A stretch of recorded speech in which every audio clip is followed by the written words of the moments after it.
morning. Good morning, good morning, good morning, YouTube viewers. Good morning, Facebook Nation. Good morning to all people, all races, all colors, all languages around the world. Good morning to men, women, and children. Everyone. Have the most awesome day, the most beautiful day, the most productive day that you can possibly have as an individual and as a human being. Good morning to you all. So, before we start, click like, subscribe, share, go into the playlist. A lot of stuff in the playlist talking about different situations that we go through in our lives. Most of the videos that I've done, I've gone on a like every other day type basis. But if you notice, the videos are shorter and shorter, or they're taking longer to post. And the reason for that is because of the things that I research, not just myself, but you have people all over the world, some of the greatest minds saying the same thing. We've already crossed the precipice of return. It can only get worse from here. So what we do is, we for those people who are waking up, it's more or less the things that you need to know. So most people that are watching, or some people that may come and watch the video, they may not be able to get something from, because of what I spoke on in a previous video about knowledge. But one of the things that's going to come to light within the next year is slavery. And you say, well, why would slavery? Slavery's been done away with. There's different types of slavery. And this goes to say that all races, every human on the face of this earth is a slave. But how many of them open up their eyes to actually see it and say, wow, man, I really am. Not only you, but your children, your significant other, everybody in your family, everybody on the face of this earth is a slave. Now we'll talk about the different types of slaves that there are, because there are two types of slaves. So you're going to want to stick around for this. And the topic for today is the real world for dummies. And in parentheses, it's controlled slavery. So, excuse me, good morning again. How many of us have ever asked a question only to be given an answer that we do not agree with, although the answer is a fact? It's based on fact and not an opinion, but we push it aside. This is what we're going to do today in this video. We're going to talk about those two laws that we live under. So today's quote is, the greatest fault in humanity is the unwillingness to address one's own reality. And that's Dennis Crosby. I wrote it, I come up with it. But at the same time, this one, I believe someone else may have. But when I Googled it, I didn't get anyone. So this is me. So the greatest fault in humanity is the unwillingness to address, not undress, one's own reality. So today people live under two laws, as we spoke about earlier, two rules and two objectives. However, both agree upon one thing, and that's slavery. So we talk about, how we might be. So we agree with it too. Most of us agree with it too, not even knowing that we agree. But let's find out how, and how it affects every race, every person on the face of this earth. Okay? So the two in which they agree, we agree upon slavery, oppression, and death. And wait a minute, now you're sitting back saying, wait a minute, we don't agree to all that. Maybe the oppression and the death part, we can agree because we see those things. But the slavery, I'm European, I'm white, I'm Asian, I'm black, I'm Middle Eastern, I'm an Indian. That stuff was in the past. Today, we're far from slavery. Now, what I'm going to do is I'm going to show you that last statement that I said is far, far, far from true. It is untrue. And I'm going to show you how.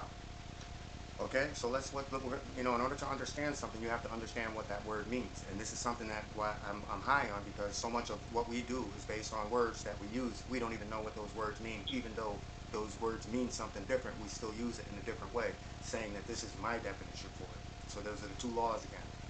Okay? So a slave is defined as a person who is the legal property of another and is forced to obey them.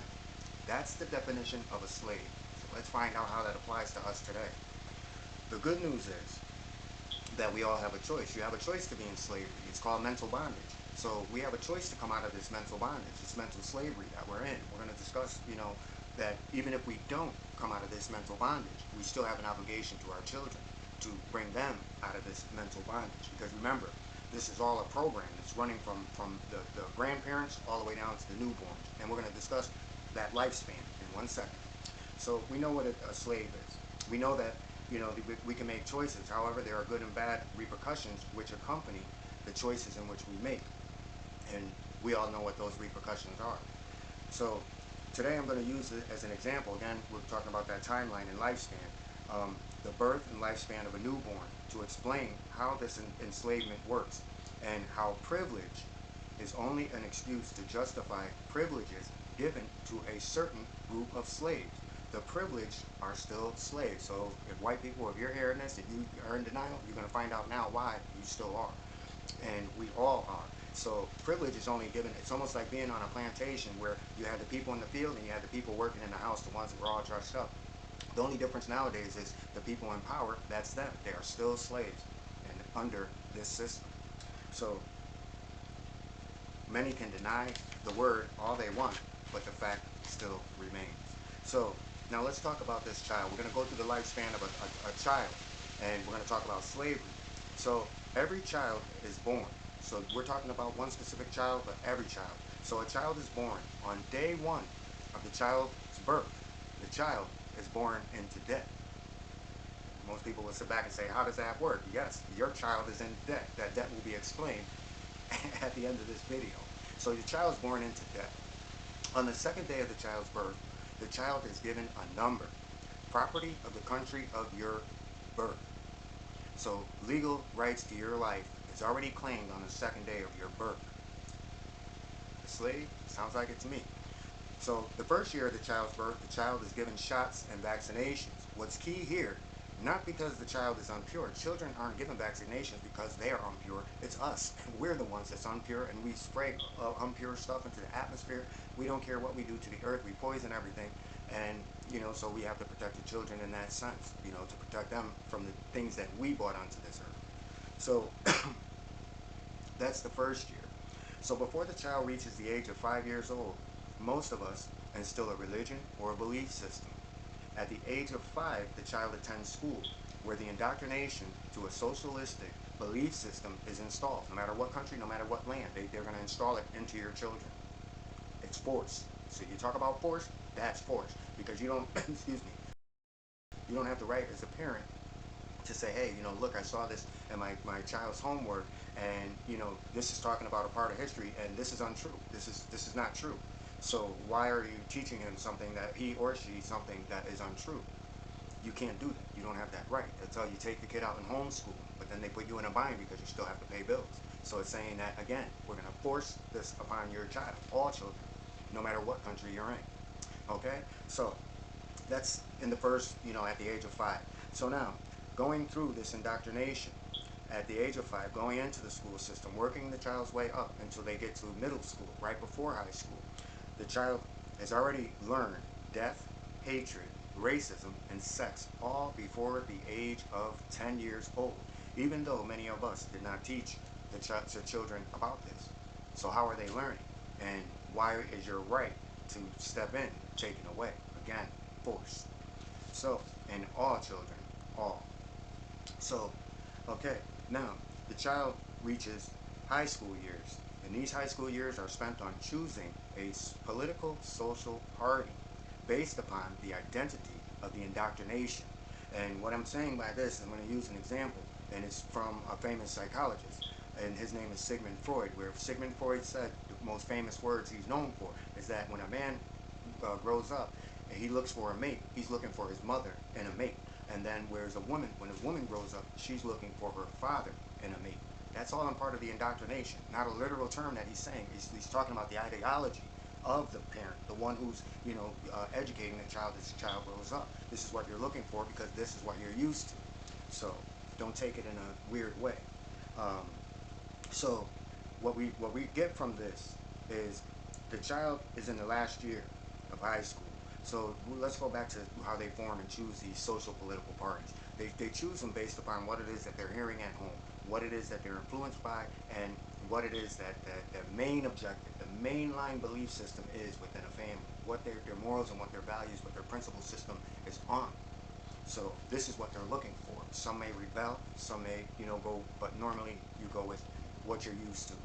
So now they do this during the high school years because now it's a free and easy time, even though it's an educational time. This is a time to bond, make friends, and where you're going in, form these groups of where you're going to take off into in life to join into bigger groups.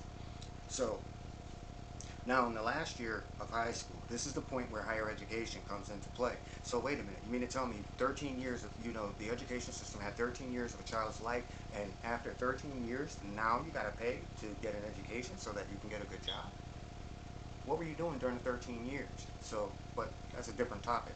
So when it's time for the child to graduate, you might have a couple of community colleges that come and talk to the students. You might have, the local universities, like here in the state where I live, there's like maybe three, I would say maybe four colleges, but not colleges from around the country. They don't come around to recruit unless it's sports or you're high in academics, which is, to me, backwards,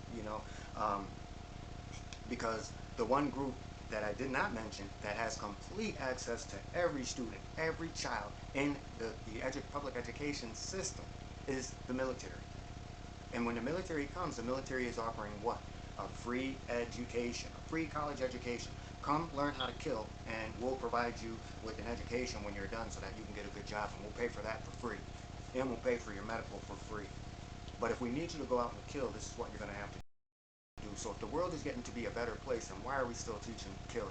Why are we advancing death? And this is why I said we've kind of crossed that point of no return. We more or less have to bunker down, and we have to protect our souls. So this is what this video is about, to protect your soul. We're going to find out how this works. So they offer that higher education when colleges should be doing it. Education should be free.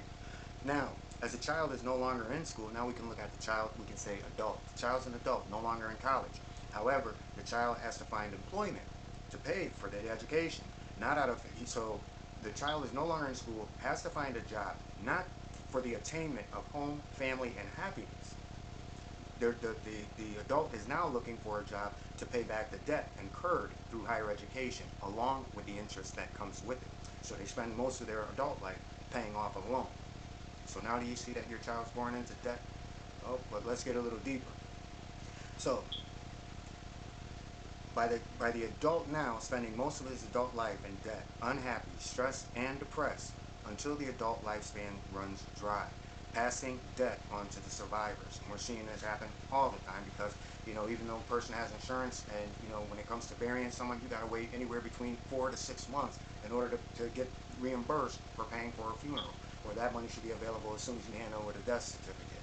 It's kind of where we live in. So, to bring this full circle, what I'm trying to say, and this is our real world. This is the world that we live in. These are the laws that we are under. However, these are the laws also that enslave us to, make us slaves to humanity, the human race, all being one under slavery. And who benefits from this? So when we look at who benefits from this, most people will say, oh, it's the privilege. It's the people who are in power and the people who, they call the shots. And let's talk about the privilege. The only thing that the privileged get upon this earth is something that you have that they've lost that they'll never get back. So let's talk about the privilege. Again, we're going back to the privilege being that house person. Although slaves, they have the right to hate, manipulate, lie, and steal and kill. However, as the adult, they cannot also escape slavery or death.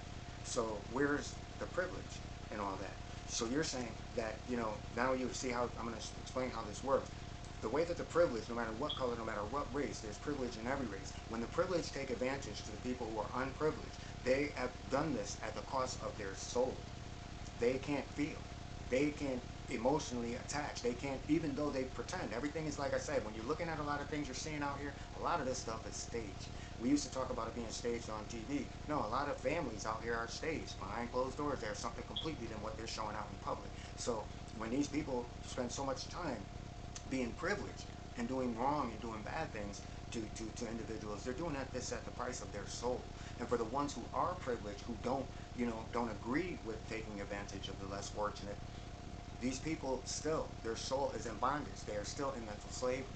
So, these are people with a soul that can't even use their soul, because if they speak out against someone that shares that same skin color, the repercussions that they face. And now we're talking about the repercussions when you make the choice. When they speak out about what they know to be true, the repercussions on them is far greater than it is on us for speaking up, because they not only get abandoned by their own race, they get abandoned by everything else that they've done as well.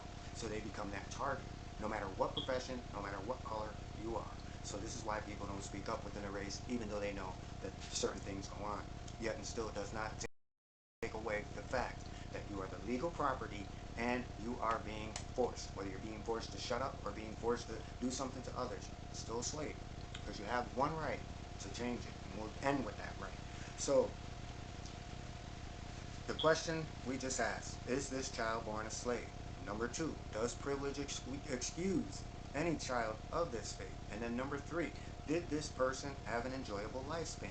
It's not enjoyable being in debt from birth all the way until you die. That's not what life is all about. So let's talk about the second law. The second law is the law that many of us or many of you live by today. When we say, that's just light, or roll with the punches, pay your debt until you die, and all these other different slogans. But let's talk about the real world now. The real world says this is a way of admission. This is a way of saying my will has been broken. I accept my enslavement. I accept my fate. So, in ending this, I never brought up relationships or married life, which is also debt, stress, and depression. I spoke about slavery, how we all are born into it, but I will leave us all on the choice. All humans possess a power. All humans. Humanity as a whole, when they stand together, becomes powerful. So, freedom and happiness begins with the word no.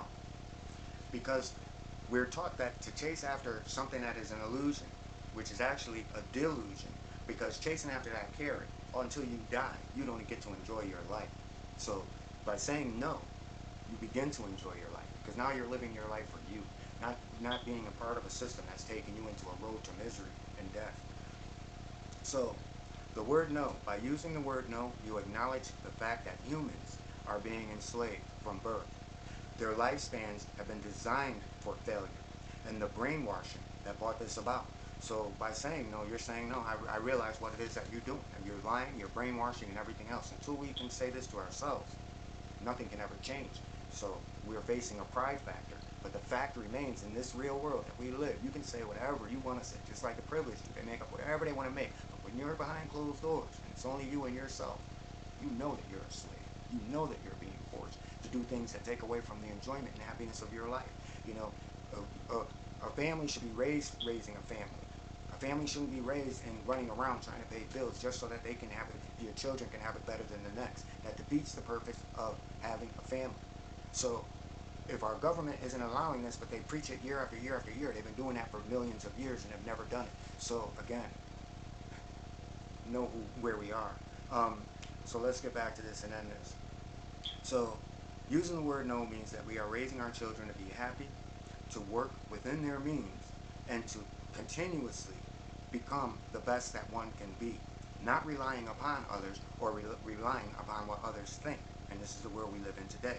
But in the real world, we should all be happy with ourselves. So if we're not, most of us aren't even happy with ourselves, then how can we say that we are living our best lives? Even though you might have wealth, even though you might have success, even though you might have everything under the above. But then again, when you're by yourself and it's only you and yourself, you know. So, work on being the best that we can be, but to work for what's right for all humans. So you want to be the best person that you can be, but where you find others who are, trying to do the best for everyone, that's where you involve yourself. Those are the people that you link yourselves to. But where we're dealing with everything else, we're trying to get someone else's approval. That's not the approval that brings you happiness in life, or others' happiness in life. And that's where happiness begins. Happiness begins when we allow others to be happy with us.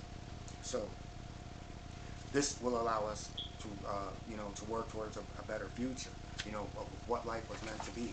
So the reason that to go back to why I brought up slavery, the reason I brought up slavery is exactly that.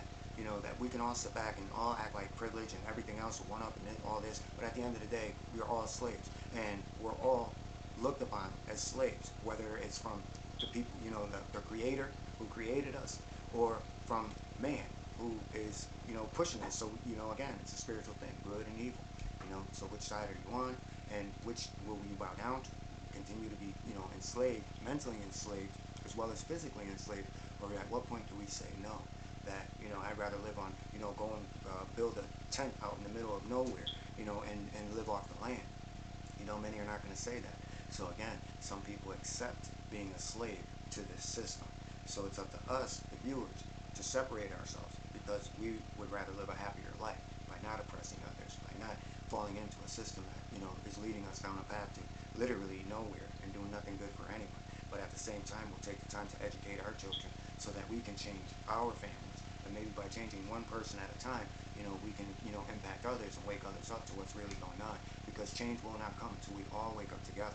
This is why nothing ever lasts. And no matter how many countries we go into, those countries will still do what those countries are going to do, because each country has an enslavement program for the people within their own country, within their own lands. And it's called a social security number. Find a place on earth where it doesn't exist. So with that, everyone, I know it's time to go. It's almost time to lock up. So, we'll let everybody get back to their cells so that they can wake up the next day and go right back to it just like a robot. But, knowing it, we can change it. We can work on becoming our own boss, becoming our own providers. There's ways to do it, but it's up to people to try to work towards it. So with that, everyone, have a great day, have a beautiful day, and remember, never let anyone look down upon you, because at the end of our day, those people have it far worse, because you still have your soul, they have none. And with that, everyone, have the most beautiful day. And with that, peace and blessings.